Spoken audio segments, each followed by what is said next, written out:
හැමෝටම සුබ දවසක් සහ සුබ අලුත් අවුරුද්දක්. මේක තමයි මේ අවුරුද්දේ පළවෙනි වීඩියෝ එක. කතා කරන්න ගොඩක් දේවල් තියෙනවා. ඊට කලින් කියලා ඉන්නම් ඔයාලා දන්නවද ඇයි රුසියාවේ මිනිස්සු ගොඩක් ලංකාවට එන්න කැමති?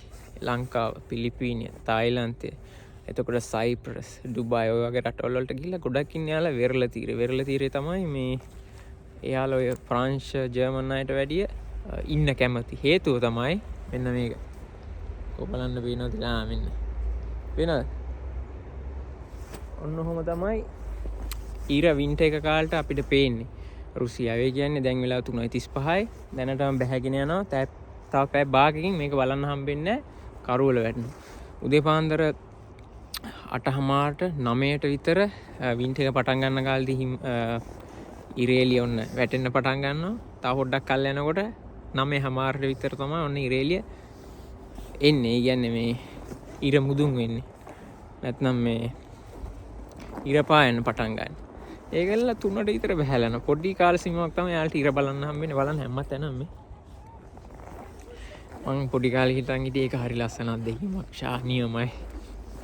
මේ හිම බලන්න පුළුවන්. හරි ලස්සනයි. ඇල්ලන්න පුළුවන්. සෙල්ලම් කරන්න පුළුවන්. ඒක ඇවිල්ලා එන කටුකක් දෙකීමක් කිලෝග්‍රෑම් 4ක විතර මේ වගේ මේකකුයි යටින් ලේයර් 4ක් 3ක් 2ක් එක එක විදිහට එක එක නගර අනුව ඇඳන් යන්න සිද්ධ වෙනවා. ඊට පස්සේ රුස්සන්න මේක දැකලා මං හිතන්නේ ඉපා වෙලා. එතකොට යාලා ලංකාව වගේ රටවල් වලට ඇවිල්ලා ගොඩක් වෙලාවට යාලගේ වින්ටර් එකට අධිහත් කරන නැත්තම් මේ විවේක ගන්නවා. සාමාන්‍යයෙන් යාලට අවුරුද්දට දවස් 14 කොටස් දෙකක් වැකේෂන් තියෙනවා. මාස 6න් 6ට. එයාලා තෝරගන්න එක්කෝ වින්ටර් එකට යනවා, එක්කෝ සමයකටත් කොහේ හරි යනවා. සාමාන්‍යයෙන් සල්ලි තියන අය ලංකාව වගේ රටවල් වලට එනවා, ඒෂියන් රටවලට එක්කෝ වෙන කොහේ හරි රටවල් වලට යනවා, ඩුබායි වල. සල්ලි නැති අය ඉතින් කොහේ හරි රුසියාවෙම තියෙන වෙන කොහේ හරි මුහුදක් අයිනට යනවා. එක්කෝ සමහරු යන්නෙත් නැහැ, නිකන් කාල නාස්ති කරනවා, බීලා හරි කොහොම හරි නාස්ති කරනවා නෙවෙයි, ගත කරනවා. ඒකට කියන්නේ යාලා කොහොම හරි ගත කරනවා. ඔහොම තමයි.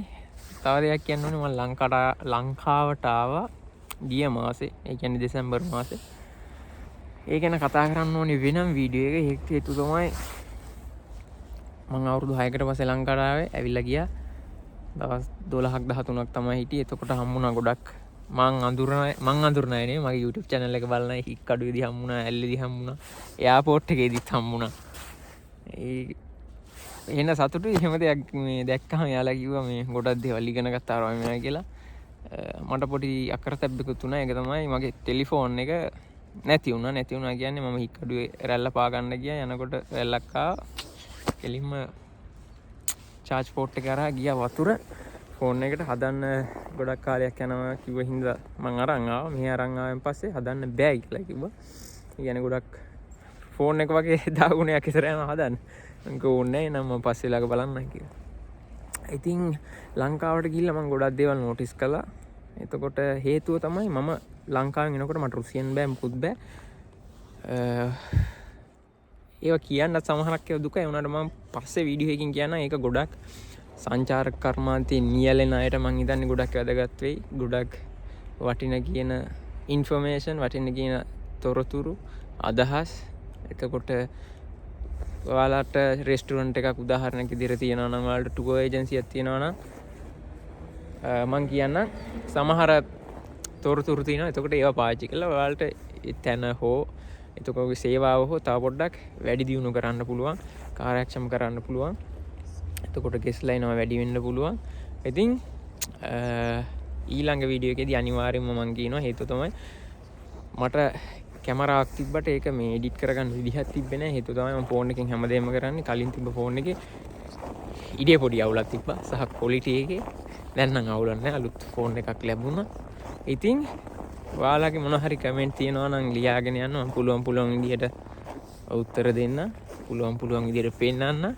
එහෙනම් එතකන් ගිහිල්ලා එන්න. සුබ දවසක්.